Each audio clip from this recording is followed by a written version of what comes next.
Must be another place somewhere in the house. Yeah. Now? Yes.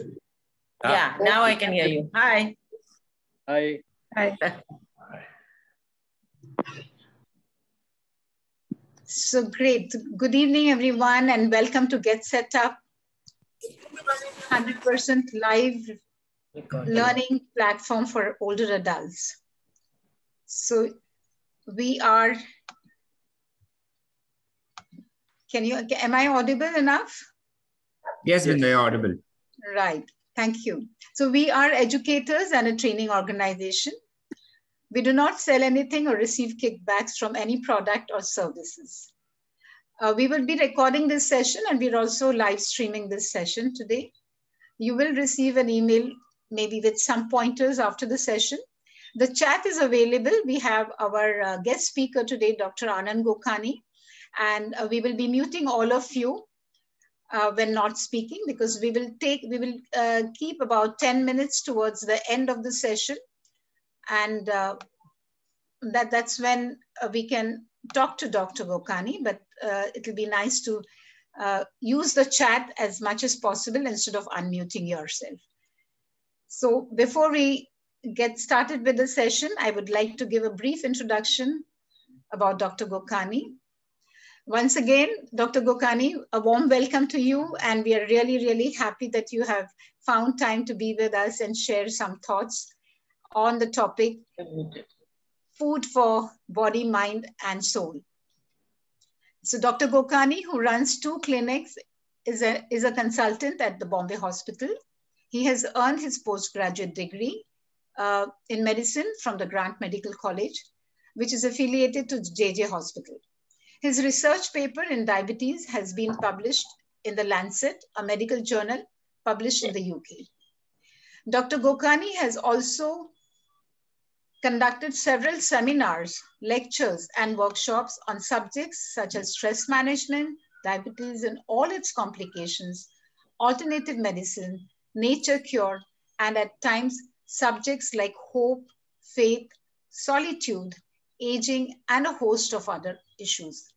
Last time he was here to talk about solitude and loneliness. He is a panel doctor for Castrol India Limited. He has also conducted several youth camps for Cathedral and John Cannon School and Villa Teresa School in Mumbai and El Pro International School in Pune. Dr. Gokhani has been appointed as a trustee of Bombay Medical Aid Foundation, with which he has been associated for several years. He also conducts seminars on diabetes awareness, all aspects of diabetes, lifestyle and health, cardiac diseases and rehabilitation, youth issues, for example, values, ethics, self-improvement, health, naturopathy, stress management seminars related to body, mind, and soul, and that's what we are going to hear from him. His areas of interest has been treatment of chronic disease by unorthodox treatment. He talks a lot about raw food therapy, role of nutrition in disease and treatment of disease with nutritional adjustments. With this, I would like to hand over the platform to Dr. Gokhani. Good evening and welcome once again. Good evening, Binda. Good evening, friends. And thank you very much for your warm invitation to keep coming back. Yes. In fact, I reciprocate the same feeling of privilege and pleasure to be back on this platform and be with all the learned guests who have enrolled for today's program. This subject is an extremely esoteric subject, so I don't sometimes know how to start it off. So I'm going to start with one word. You know, in our everyday relationships, let's take a family, for example. You have husband and wife, where the wife always keeps on telling the husband to do something which sometimes he feels is too much for him. And he calls it, in that ubiquitous word, nagging. And so also the husband keeps telling the wife some things. Both parents will tell the children many things. The children feel that you're a helicopter mom or a nagging father or a dominating father. And such are our closest relationships. And if you go to ask any one of them, why do you do all this? Why do you keep on being on somebody's back? Then the word is, it's for their benefit. It's for their betterment. So at heart, we all have one thing in mind, that our loved ones should exact their fullest potential. I'm looking at the word potential now. Our intentions are that our loved ones will always reach their fullest potential. And to reach our fullest potential should be the mission for every person in this lifetime and in future lifetimes. And therefore, it's important for us to know the tools of how to reach your fullest potential. So this series of seminars on food for body, mind, and soul is aimed at exactly the same thing, how we can reach our fullest potential. And therefore, it's very important for us to know that that the relationship between the body, the mind, and the soul, how does it impact our lives? Whenever I take camps for children, or I take them out and I ask them this question, I ask this question very innocently. So how many of you know what is body? And they all look at me and laugh. And they say, it is our physical structure, which everyone can feel, touch, and see. What is the mind? He said, the mind is what drives the body. So I said, what is the link? He said, between the mind and the body, we are able to and achieve all our things. And I say, what about the soul? So some will say that the soul doesn't exist. Some will say, we don't know what the soul is. It is something called spirit. So I said, is soul and spirit the same thing? They say, we don't know. We never really reflected on it. I said, you spend 18 years of your life not reflecting on this, whether it is connected or not connected. So when do you plan to do it? So they all look at each other and say, why is this corny question being asked? And so the discussion goes on. And I realized that when I do this seminar for grown-up people, also the same response comes, that many times the word soul is left for the books, or is left for a spiritual quest, probably reserved for some fictitious date in the future, like when you're old, or when you have nothing to do, or when you're retired, and so on. But has anybody ever reflected on the clear relationship between the body, mind, and soul? In my last lecture, I did allude to it briefly about the physical body being like the model of a car. And you have a very beautiful car.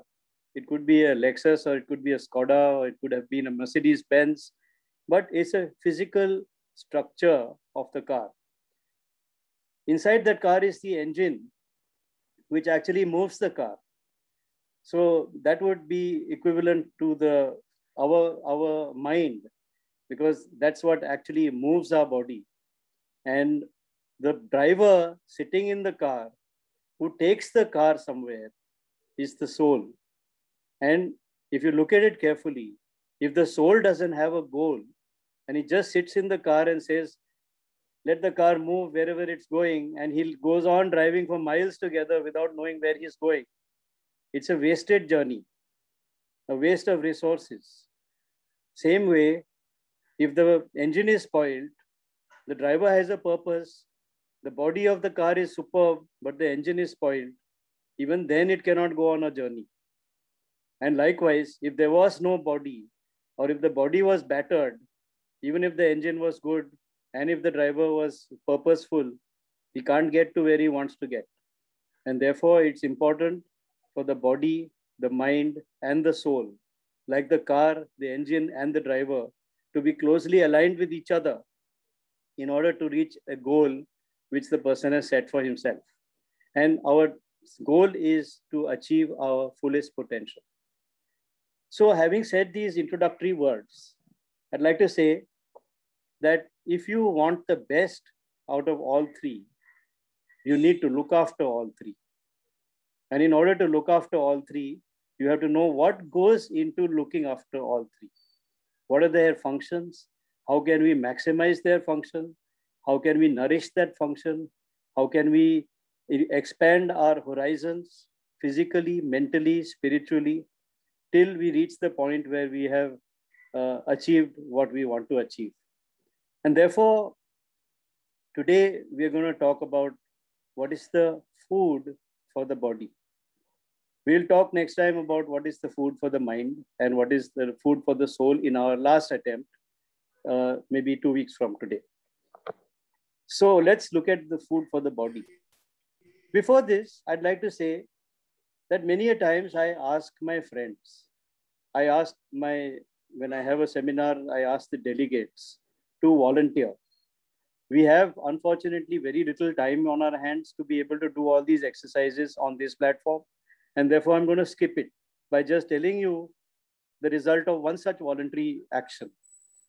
I put on the board B, M, and S, which stands for body, mind, and soul. And I call 3 people to the front. And I tell them, in your daily life, as of today, how much do you use your body on 10 marks? How much do you use your mind? And how much do you use your soul? And I will get a response that, oh, well, I use my body 7 on 10. And my mind, I use 9 on 10. And my soul, well, I think I use it 2 on 10. So I said, do you know how to use your soul? And he looked sheepishly and said, no, I'm sorry, I don't think I know. But I think since I don't know about it, I must be using it 2 on 10. So I say, what's the total? So he said 9 plus 7 is 16 and 2, 17. 17 on 30. I said, suppose I tell you that this is not arithmetic, it's geometric progression. And that the denominator 10 of body multiplies with the denominator of 10 of the mind and multiplies with 10 of the soul. Your denominator is, the lower number is 1000. On 1000 in this manner, what is your score? And he looks very sheepishly and says, 9 sevens are 63, multiplied by 2 is 126. I said, is 126 on 1000 is 12.6%. By any university in the world, you have failed. I said, is that what you're doing in your life? And he suddenly realizes what is going on. And I said, suppose you were to make your soul into 7. You keep your mind where it is and add your body into 9. Then you know where your score will reach. If you want to do the maths yourself, do it and see how much of an increment you will have in your attempt to realize your life's potential. And this is why it's important for us to understand why we must look after body, mind, and soul. Having said all this, now let's get along with the main crux, which is the body. And we talk about the body and what are the things that nourish the body. There are 4 main things how you nourish the body and 2 additional which maintain the body, which maintain it in its continuity over the years of our life. The 4 things that nourish our body, in that the first most important is sunshine. We don't look at sunshine as nourishment. In fact, advertisements, the commercial world has made us believe that sunshine is the worst sin or the worst curse on mankind. And so you will have them flogging at you sunscreens, dark glasses, sun hats, and so on, to cover you from the sun in every possible way. Now, how is sunshine the best nourishment for our body? Is because it has 5 major functions. I'll enumerate as many as I can. The discussion goes on in each one of them is a long discussion, but let's look at it in short. Suppose you have to catch a flight at 5 o'clock, at 4 o'clock in the morning. You have to leave your home by 2 o'clock, for which you have to wake up at 12 o'clock, get ready and leave. But if you have slept at 10 o'clock, to get up at 12 o'clock is very difficult. It takes you a nice stiff cup of coffee or a cup of tea, plus lots of cold water on your face before you can become half awake. And in that half awakeness, you get ready and leave for the airport, reach the airport, and maintain that grogginess right till you sit in the flight and then promptly go off to sleep.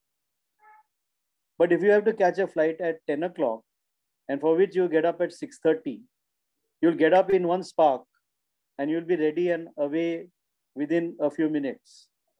The reason is that when you open your eyes, the first rays of sunshine, however mild they may be, the first rays of sunshine enter through the pupils of your eye, go along the optic tract, optic nerve and optic tract, and reach the pineal gland in the center of your brain.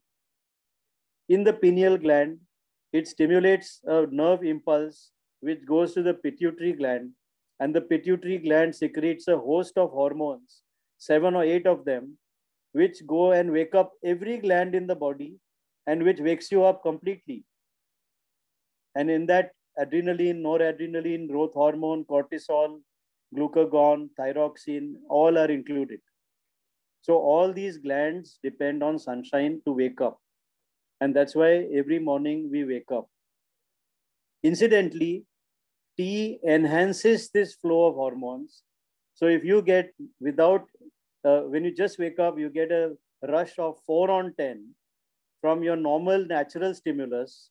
If you were to drink a cup of tea, because of the caffeine and the theophylline, theobromine, and tannic acid, you will give that a kick and make it come to 9 on 10.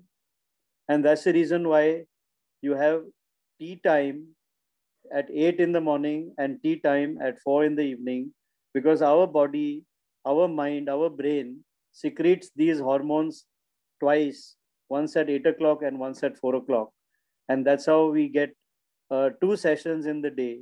And that's why many times we have the propensity to sleep in the afternoons, because that's when the first kick of hormones are fading. And then you get another kick at 4, which takes you till 10 o'clock. So sunshine wakes you up by entering through your pupils and stimulating the pituitary gland via the pineal gland, which is the science of it all. But it wakes you up. The second is when it falls on your skin, it starts and stimulates the production of vitamin D.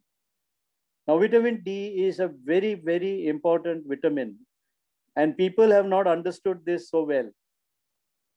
They think vitamins are just meant to be in small print in their textbook or in their books or in their notes, and it's an incidental thing in your diet. But the word vitamins is vit-amine, is vital amine, and most of the vitamins are amine structures, and because they are vital, they are called vitamins, and this is why we have vitamins. So we have known vitamins like vitamin A, B, C, D, E, and K, in which B has got several congeners, D has got 3 congeners, if not more. We don't know every one of them, and therefore it's only our knowledge that tells us there are 5 or 6 vitamins. Our ignorance doesn't know that there may be another 100 vitamins somewhere stuck in the horizon waiting to be discovered. And so vitamin D manufacture starts in the skin, and 95% of your vitamin D comes from sunshine in your skin. Now that vitamin D gets into your bloodstream, goes to your gut, absorbs calcium. So without vitamin D, you can't absorb calcium.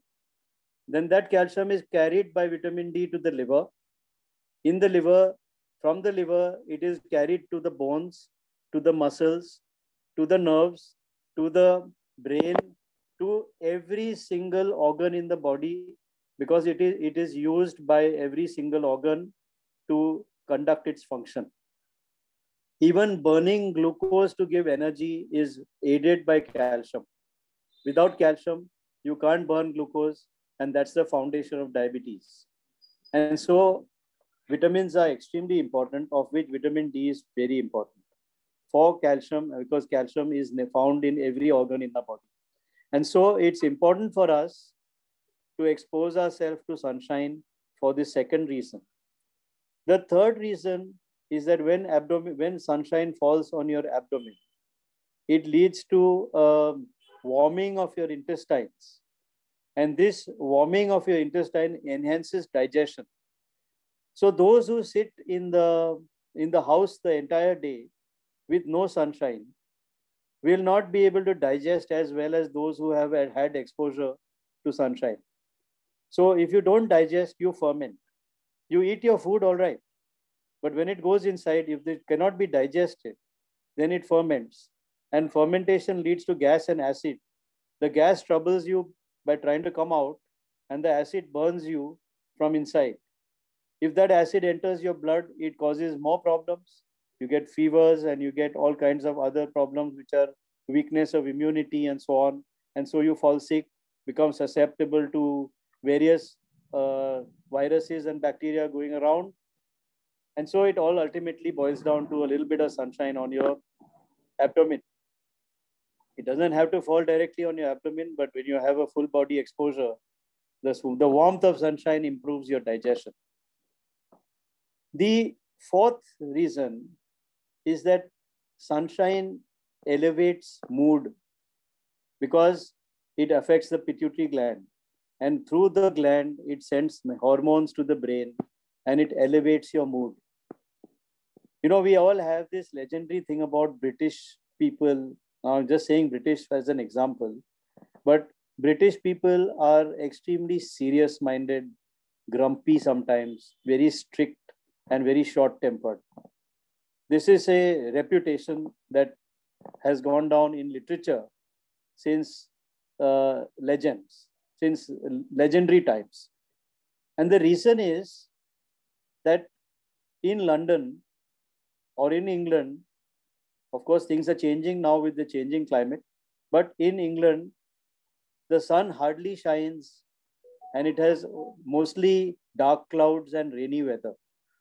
When I was a young boy and used to go to London, I used to imagine London as a gray city because it's always gray, because it was always cloudy and raining. It was less rain, more rain or most rain, but never sunny, except for a few days in July. It was never sunny. And I think 1st August is always sunny. And so it was declared as August bank holiday. So these things aside, what I'm trying to say is that unless you get sunshine on your body, unless it get it on into your brain, the effect of sunshine will improve your mood. If not, you go into grumpiness, you become short-tempered, you become inability to have initiative, drive, and enthusiasm, which then makes you non-productive. And therefore, even children, when they sit and study all the time, if they have not gone out to play for a while, their absorptive and retentive power goes down. And therefore, if you want children to do well in the exam, they should make sure that they get out into the sun for at least 40 minutes a day and gather as much of that warmth and heat and exercise in order for their brain to be absorbing, retaining, and reproducing. So that comes, of course, into the sunshine, into the chapter of food for mind, but sunshine is the physical food that makes the mind activated. Having said this much, if you protect yourself from sunshine, excessive sunshine is not what I'm talking about. But you have British people migrated to Australia, where there were dark-skinned Maoris who used to stay there. And when the British people migrated and then slowly became naturalized Australians, they couldn't bear the sun, which shines so hard in certain parts of Australia. And so the sun would burn their skin. They are called burners and not tanners. The dark-skinned people, they tan, and the fair-skinned people burn. Because fair-skinned people are born where the sunshine is weak, and when the sunshine is weak, it causes, it requires a lot of energy to enter to produce vitamin D. And so they don't have a protective mechanism to produce melanin, which is the pigment of the skin. And so fair-skinned people come from places where there is less sunshine. Dark-skinned people come where the sun is extremely harsh. And so it becomes important that we know that skin color is what saves us from excessive sunlight. Now, if you go into sun and you give this idea to a dark-skinned person that the sun will make you darker, and that if you want to become fair, you use sunscreen. He puts sunscreen on his skin, and then goes in the sun cannot penetrate because already his skin is dark and already the sunscreen is blocking the few waves that come, the ultraviolet waves. And as a result, he doesn't get vitamin D. And as a result, he develops arthritis. Now, why I'm saying this is that when Indians migrated to England to settle down, they were subjected to the light sunlight of England with the dark skin of India. And as a result, in the Indian population, arthritis became a very common disease because they not be able to produce vitamin D due to their dark skin. And on top of that, if they put sunscreen, it becomes even worse. Likewise, if you interfere with the vision connect with sunshine and wear dark glasses, even in mild sunshine, you are blocking off the sun rays, and that will reflect on your mood, on your hormone levels, and so on.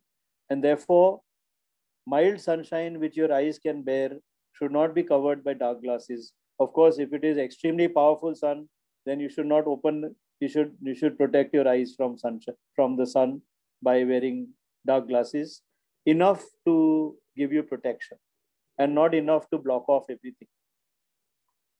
Having said this about the sun, let's go on to the next chapter, and that is air. We never look at air as a nutrient. Although the only thing that we do from the moment we are born till the last moment of our life is breathe. In fact, life is only measured by breaths. Of course, there are other sayings about breath and life. We'll discuss that another time. But when a baby is born, our first joy is when the baby cries, and that is his first breath. So we wait for the first breath.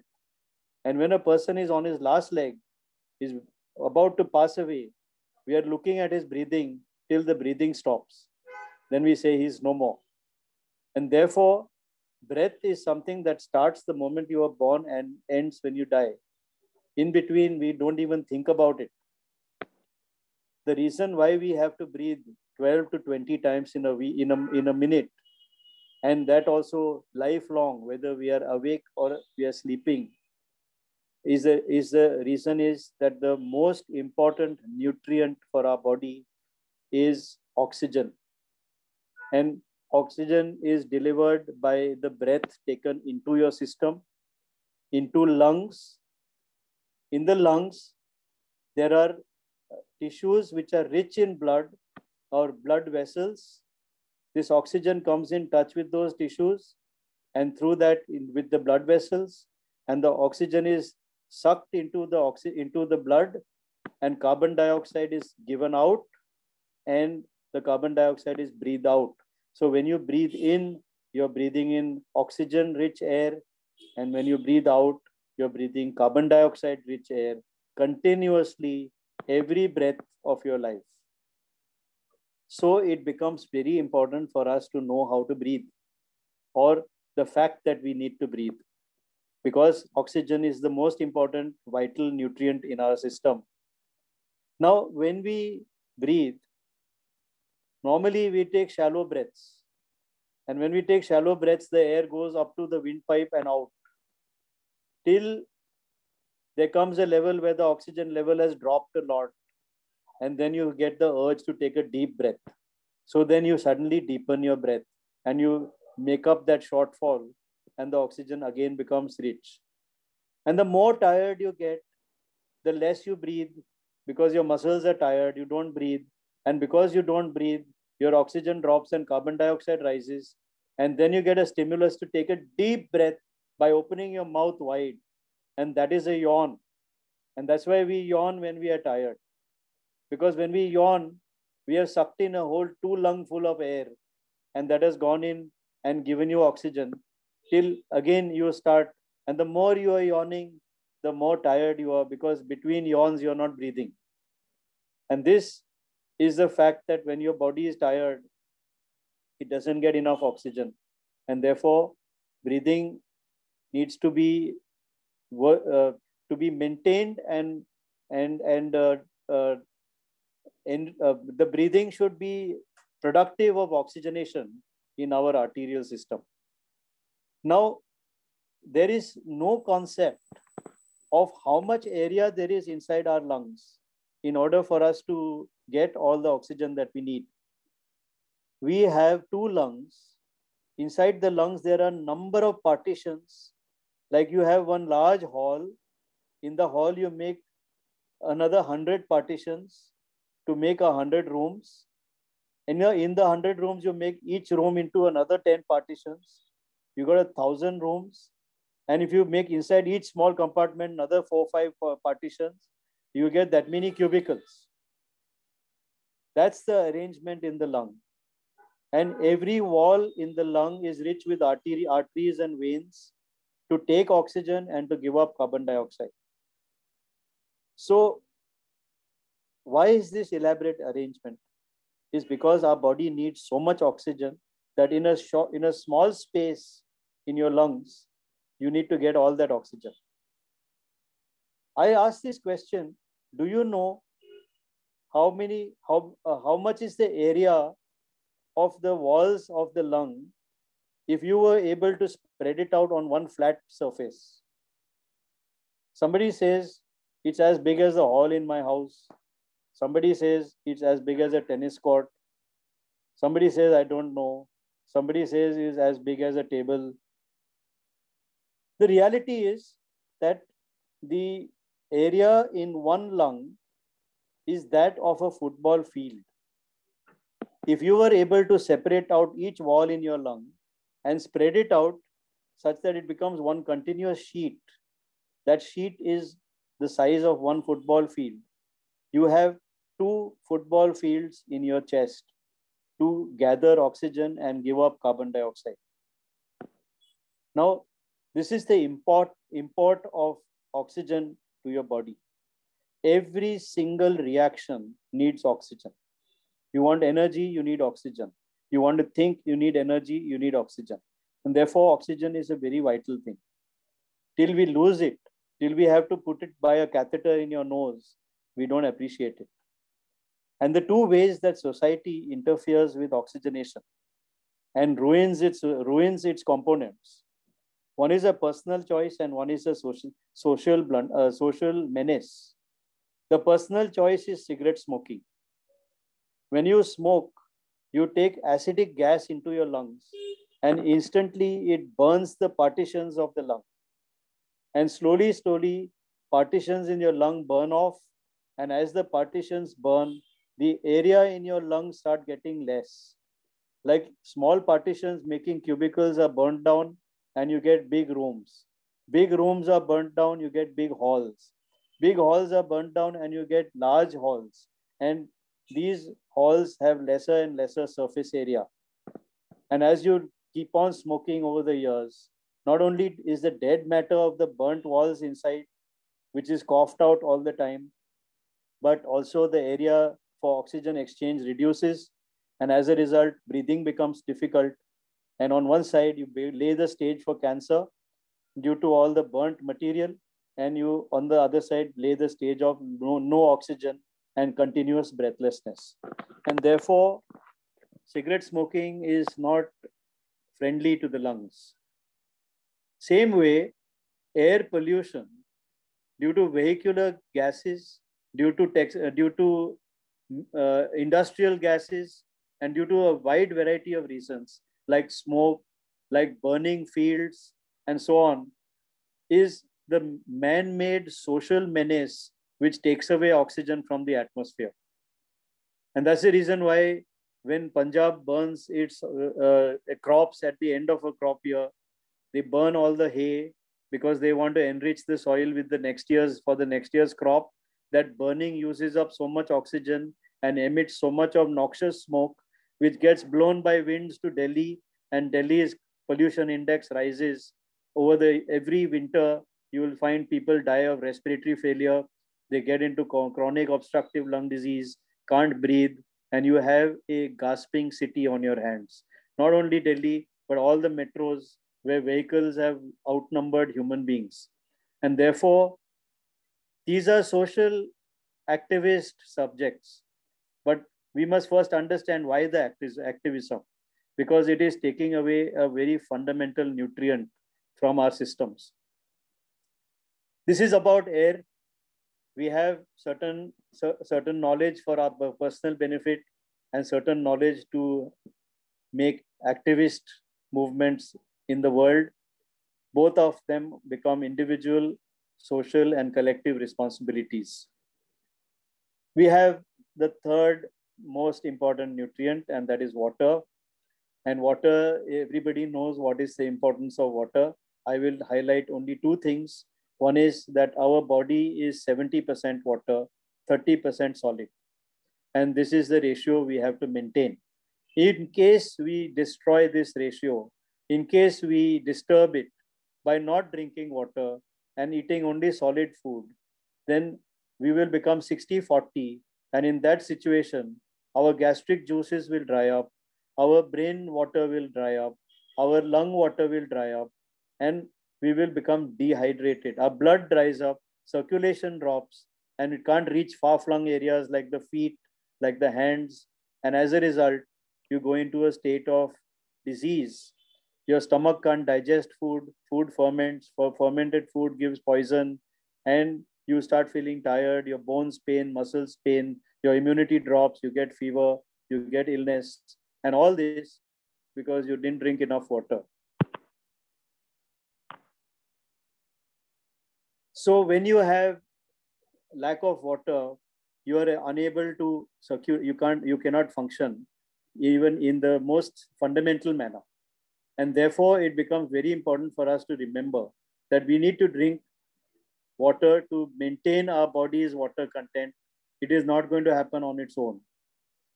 Now, the second thing I realized some years back is about how to drink water. And this is something that we were never taught with reason. We were told that this is how you drink water, but not why we drink it like that. I realized this because whenever I was in a hurry, I would drink a glass of water in one gulp and move on. And within half an hour, I would be searching for a toilet. And I would say, I drank too much water, so I have to go to the toilet. And to my surprise, I would be passing exactly same amount as I drank. And this, after some time, I would again be thirsty and again I would drink. And this went on. And I would say that I'm drinking water, passing urine, but still my mouth is dry. And I would suddenly feel, am I heading for some disease? Then one day when I was sitting idle, I visualized what happens to the water when you drink it fast. You drink it fast and the water goes like one large splash into your stomach. And whatever blood is near the stomach takes up all that water. So now that part of your blood, maybe 1 foot of your bloodstream, which is what is next to your stomach at that time, picks up all the water and becomes very dilute. And this dilute blood moves like a column, like a train compartment, which is filled with 200 people, and the rest of the train is empty. And inside there are no communicating doors, so you can't circulate the people. And that compartment travels up to the kidney. Then the kidney recognizes that this is overloaded, removes 150 passengers and throws them out. They miss the train, but the train was empty. The same thing happens when you drink water rapidly. When you drink water rapidly, it moves into your stomach and is gone in the urine. If you drink it sip by sip, take 15 minutes for a glass of water, it distributes in the bloodstream so that it never goes out in the kidneys because it is just enough for that part of the blood. And as a result, that blood then remains fluid, reaches the far-flung areas, gives water, cleans those areas, brings out the dirt, and circulates back to the kidney to legitimately throw it out as poison. And such people feel fresh. They never get tired. They digest well. They think well. They're enthusiastic and they're healthy. And they don't have susceptibility to infections. So drinking water to maintain a 70-30 ratio is very important. And water can be also found in alternatives like fresh lemon juice or coconut water or fruit juices or any water-rich items which are rich in water, like for example, salads, which we'll discuss later. So that's about water. water in the form of Coca-Cola, Pepsi and all that is completely prohibited because it is not water. The water component is innocent, but what is along with it is not innocent. And therefore, one cannot recommend such drinks as a substitute for water. So if a child is thirsty and if his mother gives him a Coke because he's thirsty, she is either the dumbest woman on earth or she doesn't love her child. So with no insight, with no criticism for such people, ignorance is sometimes a very poisonous situation for the people around that ignorant person. And therefore, it's very important that we enhance our water intake by having adequate amounts of water in the fresh form. This is as far as water is concerned. Now we come to the crux, which we call food. When I said food for body, no one imagined that I talk so much about sunshine, air, and water. But now we come to food. Now I have to talk briefly about food. This is not the platform for you to come to know everything about everything. You will have thoughts about food at the end of this lecture, and you will then start the quest to discover more and more, which we will do in by and by in this series and in other series and from all the literature that you have access to. So let's talk of food. In my last lecture, I had alluded to that by saying that if you have to decide what to eat, you need to do it in 3 steps. The first step is to know the rules. The rules are very simple. Number 1, eat according to your appetite. If you have a good appetite, you eat more. If you have less appetite, eat less. If you have no appetite, don't eat. Because your body is asking for the food that it will be able to handle. If it can't handle, it will switch off. But if you decide that no, that feeling is not supposed to be looked at, and you eat when you're not hungry, the body says, listen, I didn't ask for it. So you handle it yourself. And so that food will sit inside and ferment. And as it ferments, it will cause acid and gas and aggravate your problem further. But if you listen to your appetite, the day it tells you eat less, you eat less. You don't overburden your digestion. You digest 100% and you collect the entire amount as your energy. So you eat less to get more energy. The first rule was eat according to appetite. The second rule is drink according to thirst. Therefore, always have enough fluid so that your thirst is always quenched. If you don't, your thirst will tell you that you are dehydrated. And thirst means dry lips, dry mouth, dry throat.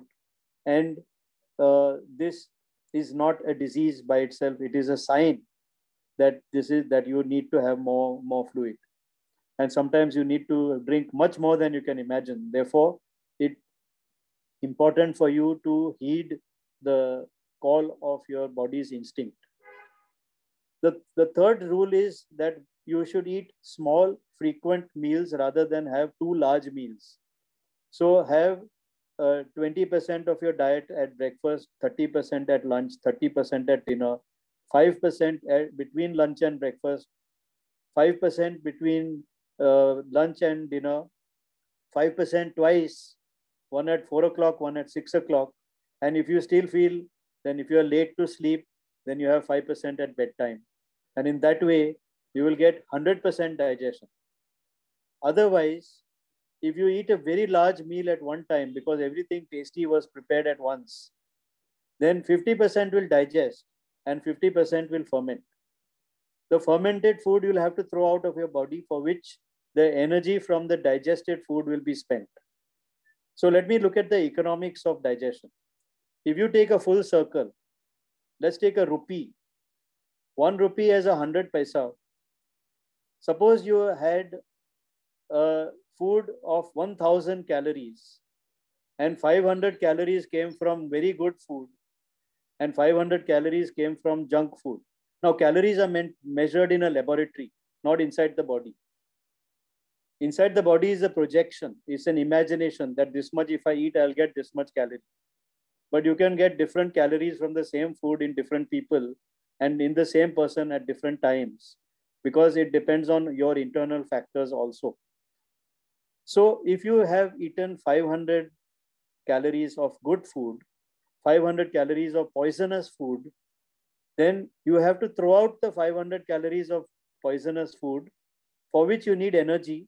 So you take 250 calories from the good food to throw out the bad food, which means your net profit is 250 calories because the 500 which was bad is already thrown out and 250 from the good has been used to throw out the bad, which means you ate 1000 but got a benefit of 250. And if you do that, that kind of economics doesn't work in business, but it works in our food because we don't know about it.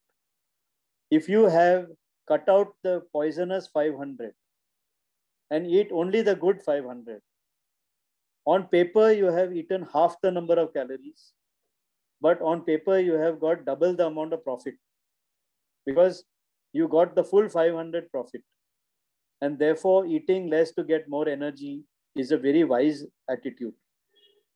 And so we have a third rule, small frequent meals, so that you eat less to get more. The fourth rule is that since cooking destroys vitamins, cooked food is less on vitamin. Therefore, all cooked food should be combined with salad because salad contributes extra vitamins for the cooked food. Therefore, every balanced meal must have salad with it, and therefore cooked food with salad is an important combination. The last rule is that fruits are a must, but because fruit digestion is different from all other food digestion, you don't eat fruit with other food. You have to have fruit at a separate time. So let's say you fix it for 11 o'clock and 6 o'clock and have only fruit. Then you will get the entire complement of carbohydrate, protein, fat, carbohydrate, vitamins, minerals, water, and fiber without any wastage. But if you see our culture, we have, let's say, mango juice and puri. Now, puri is wheat with oil, fried. You dip it in mango juice and eat it. It's very tasty. But the mango juice digestion is in the intestine, whereas the puri digestion is in the stomach. And whilst the puri is digesting, the mango is fermenting. And when it ferments, it forms a strong acid and produces a poison that reduces your immunity. And you get boils on your body, or you get an allergy, and then you say, I'm allergic to mangoes. It's not allergic to mangoes. It's allergic to the combination. Then there are some cultures who eat a full meal, and after that, they will have a full banana. That banana will ferment. And when it ferments, it will give you cough and cold because it drops your immunity. Then you say, I'm allergic to bananas. You're not allergic to any fruit, but you're allergic to the combination. And therefore, eat fruit at separate time to get the best benefit, to accrue the full complement of nutrition from the fruit. These are the 5 rules. And try as I would, I can't find a 6th rule because it will come in the 5 rules. So these 5 rules will give us the template to work on. Now, the next step is to choose your food. And in that, there are 2 lists. One is the tick list and one is the cross list. The tick list, everyone knows. Fruits, salads, herbs, sprouts, whole grains, and dry fruits, nuts, and in rare conditions, milk products, and coconut, garlic, and honey, which come as a separate category by themselves. If this list of foods is written in front of you, and you select your daily diet out of this list, you can't be wrong. Fruits, salads, sprouts, whole grains. Whole grains means bajra, wheat, rice, maize, barley, and so on. Sprouted beans like moong, mot, chana, rajma, and so on. All the vegetables. In the vegetables, lightly cooked vegetables when you can't eat them raw. And if you can eat them raw, salads, and all the fruits in their ripened form are the foods that we must eat. Garlic, honey, coconut, these are separate fruits because they are very enriching. And leaves you with herbs, which we use in our normal masala box in the kitchen. And all the herbs have got something to contribute to your health. It's a very large chapter to go into, but the idea is very simple. This is as far as the good food is concerned. And why is good food called good food? Because it contains adequate amounts of carbohydrate, protein, fat, vitamins, minerals, water, and fiber. These are 7 nutrients that we live on. There is no 8th nutrient. 7 nutrients all supplied by this food, therefore it's called good food. We take away something from these 7 nutrients. Take away vitamins, take away minerals, take away fiber, take away water. What's left is carbohydrate, protein, and fat. And that food is called junk food.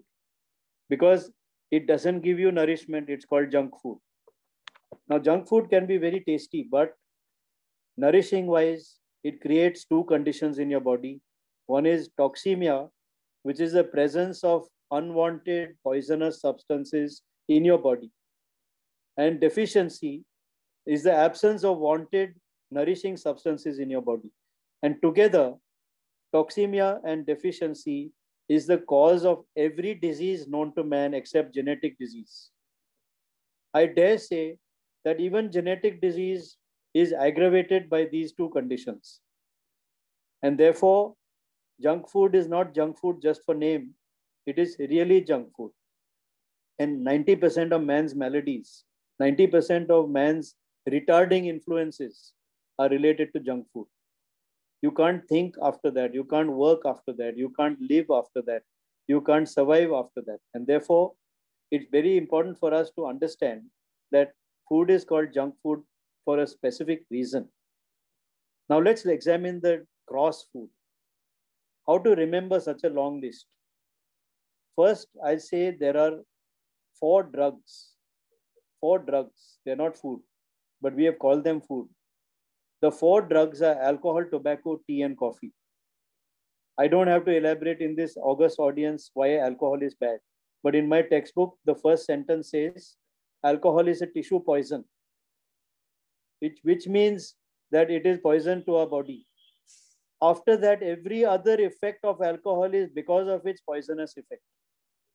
You feel light-hearted because it has poisoned the most civilized part of your brain and made it numb. And so the animal part of your brain has started talking. And that is a release phenomenon. You remove your civilized part of your brain and let the animal behave. And that is called feeling light-hearted. Then you drink some more and the animal also gets suppressed. So you start tottering and slurring in your speech. And you drink even more, it gets completely knocked off and you go into coma. In the bargain, you keep on and on destroying your liver. There are some people who say, I can take my alcohol. Some people feel high with 1 peg. They are healthy people because their liver has not ever been assaulted by alcohol. And therefore, that alcohol slipped past the liver and caused the problems that it caused to them, which they appreciated as something beneficial. But the heavy drinkers, they have a separate enzyme in their liver called alcohol dehydrogenase, which continuously destroys alcohol as it comes. So it takes them 4 to 5 pegs before they can start feeling high. And because of that, they drink heavily, but in the bargain, the alcohol dehydrogenase continuously uses up vitamins and minerals to destroy the alcohol. And when the alcohol keeps coming to the liver, it keeps on destroying the liver. And finally, the person's liver fails. Therefore, when someone says that I can hold my alcohol, he's quite a fool because he doesn't know what he's doing to his liver. And one day when it packs up, it will be too late. Therefore, alcohol is to be treated as a poison. After that, it becomes personal choice how much you want to have. So it's not something that should be sanctioned. On this platform, it's best to be black and white, good or bad. The next thing is tobacco. Again, I already told you about tobacco. Whether it is chewing or smoking, it is harmful. The third is tea and coffee. Now, tea and coffee, the way we drink it is not just tea and coffee. It is tea, milk, and sugar. Milk and sugar are 2 separate chapters. We won't talk of it. But what's tea is the decoction. And that decoction has no nourishment. that decoction contains caffeine, theophylline, theobromine, and tannic acid. These are 4 drugs which immediately go to your body, go to the adrenal gland, pull out adrenaline from your adrenal gland, and that adrenaline wakes you up in the brain, and you suddenly feel a wave of energy. But to get that energy, it pulls out glucose, vitamins, and minerals from your own liver and supplies it to your own muscles and brain so that you feel energetic. Now, what does that look like to a businessman? Tea and coffee are credit cards. You drink tea and coffee and you take out your own wealth from your own liver and spend it and think I'm doing a great job. But you know that when the credit card is used, there comes a bill at the end of the month. And when that bill is beyond your means, the credit card will be lost. And therefore, it's very important that you nourish your liver, stock it up, and then withdraw from it with the help of 1 or 2 cups of tea in a day, tea or coffee, but not 10 cups of tea, not 15 cups of tea. Because when the going's good and your liver is packed with good stuff, your tea will be very helpful. But when the liver packs up, then that tea will only make you more tired and give you all kinds of diseases which are too many to enumerate. So these are 4 drugs. Then we come to 4 white poisons. Today I'm only going to touch them because one day we're going to have a full-length lecture on that, on the history, geography, and literature of 4 white poisons. But today I'm going to tell you 4 white poisons are milk, maida, sugar, and salt. Now these are long chapters. Therefore, I'm not going to touch on them today because I can already see the admin is giving me a look at the watch. Binda, how much time left? I think, yeah, I'm not sure because there are some questions in the chat box. No, and yeah, in the interest of time, yeah, I think we'll give you 5 minutes because... May I ask a question? Continue. It was too good. Please continue. Yeah, very nice, very nice. Please continue. Let's I think, Doctor, you were talking about the 4 poisons. We are definitely going to have a separate session on 4 poisons, but you can just maybe in the 1 minute, if you can just let them know. Continue. And yeah, please continue. Yeah, the 4 white poisons for someone who wants to ask is milk, maida, sugar, and salt. I will deal with them at some point, but let me tell you. I'll give you homework like good students. Go home and think on your own. What is milk? What is sugar? What is salt? And what is maida? Once you answer that question, you will know exactly what it does to your body. What is the parent substance of that? And what was the purpose of it on this earth? Once you answer these questions, you will understand very well. And for those who are interested, there is a YouTube video floating around. If you put my name and put milk as a poison, you will get that video, hear it. You will get the entire answer to that question. But going further, we've dealt with 2 groups. One is 4 drugs and the other is 4 white poisons. And there are 2 more substances, which are 2 dead substances. And dead substances believed to give death or disease, and living substance believed to promote life. So all the list of the tick foods are living substances. Fruits, salads, sprouts, nuts, dry fruit are all living substances, whereas dead substances are fried food and non-vegetarian food. Now, these 2 foods are by nature dead substances. They may give you carbohydrate, protein, fat, vitamin, mineral, but they also put a burden on your digestive and eliminative processes. So it's a long debate whether non-veg food should be the right food for human beings. It's a personal choice. Young people can handle it better because they are very active. As you grow older, you reduce the amount because you can't digest it. You need a furnace inside your body to digest meat, whereas as you grow older, that furnace becomes a candle, and on a candle you can't digest meat. Therefore, it's better to eat light, pre-digested food as you grow older, which is easier to digest, which is the list from the tick marks. And therefore, with these 10 things as your wrong food, you can come to the 3rd stage, which is planning your diet. And you plan the diet by choosing foods from the good side and leaving the food from the bad side according to the rules in the chapter 1. If you did this, you can't go wrong. Now, some people will say, but what about life? What about eating? What about doing something fun? For that, you reserve out of 21 meals in a week, breakfast, lunch, dinner, 3 meals in a day for 7 days. Out of 21 meals in a week, you take a liberty of eating what you like 3 days in a week, 3 meals in a week. So you have 18 meals which are sensible, which build you up, and 3 meals which entertain you, and you got your balance. But if your every meal is entertainment, then there's a price to pay for it. And right at the end, I'd like to say one thing. People ask me, you have told us what is ideal, but what you told us is not fun. And someone tells me that I've eaten only the tick mark food, but I'm sick. Then I have an answer for that. And then they also tell me that, my neighbor drinks 4 pegs every day and he's 95. I have an answer for that. And the answer is in this little couplet, which I love, and you will love it too. Listen carefully. If you eat your beer and frank, which is Frankfurter, which is non-veg, maida, sugar, and everything that's wrong. If you eat your beer and frank with cheer and thank, you'll be a lot more healthy than if you have your bread and sprouts, which is whole wheat bread and sprouted beans. If you eat your bread and sprouts with dread and doubts. So it's not just the food, it's the attitude with which you eat your food. So when you meet friends, when you're having laughter, go ahead and do what you like. But if you do that every day, you pay a price for it. And this is the nut, sum and substance of food for the body. We have gone through a lot.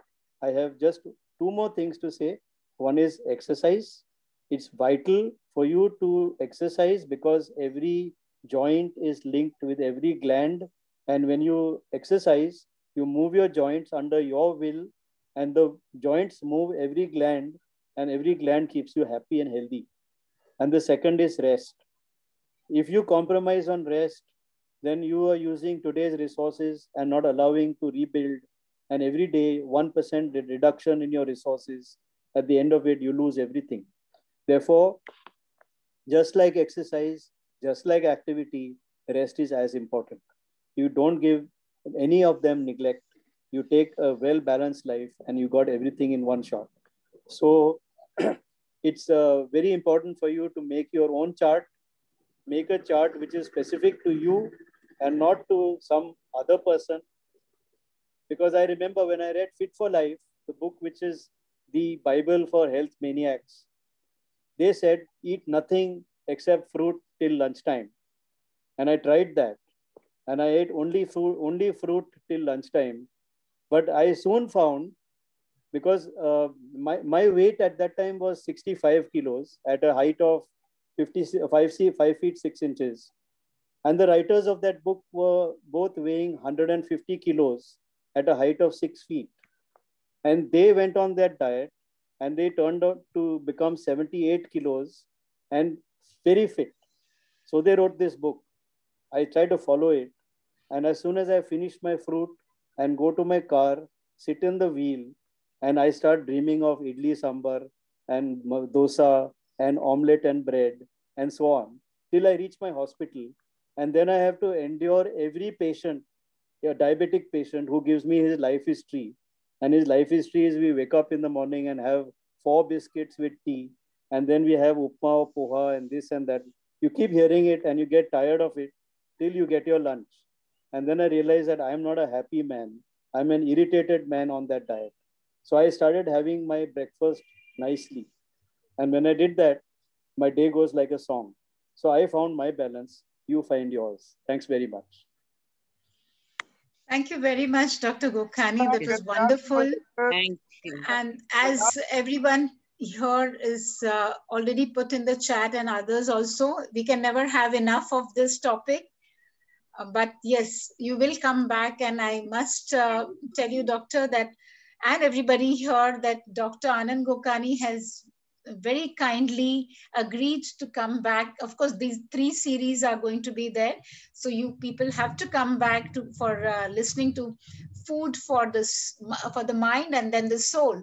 But right now he's leaving us with food for thought from whatever he has shared today. So let's all come back next Friday at 7 p.m. Don't forget to register yourself on the site www.getsetup.in for next Friday, 7 p.m. and the following Friday. In addition to that, you will see a whole lot of interesting topics that we have for you. With this, once again, thank you, Dr. Gokani, for a wonderful session. And thank you all the audience for staying back with us and enjoying this session. Some of you have asked for recordings. And of course, this is being streamed live on Facebook. So you can watch it on the Facebook also. But you can write to us at help@getsetup. One question. Sorry? Can I have one question? Now, there are some more questions in the chat box also. So Dr. what we are going one to question. do... One question. Prakash, in the interest of time, if you can put it in the chat, we will take the questions to doctor and we will come back to you with the answers because there are some more questions in the chat box. You have your address and joining email, sir? Yes, my colleague has already put it there. It's www.getsetup.in is the site where you can register for the sessions that you want to join us. If I could get his email address. I'm a doctor myself. It will be great if we could get an email address. You can look up on the Google. His contact details are there. Okay. Okay. Thank you. Ask one question.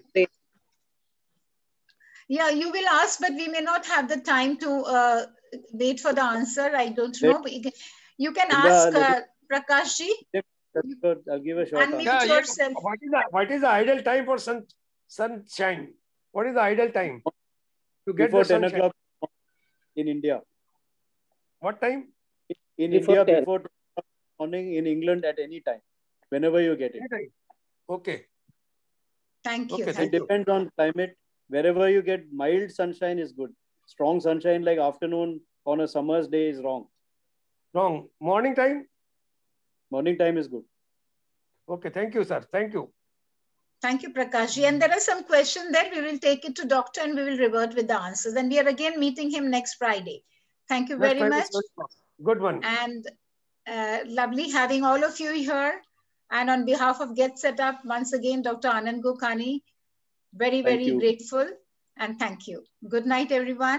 Have a great weekend and we'll see you. There are some sessions lined up over the weekend also. So you can log in, register and enjoy the sessions. Thank you, sir. It was great. It was really great. Thank you, sir. Thank you, sir. Thank you. Thank you very much. Bye. Thank you so much. Thanks, Doc. Thank you.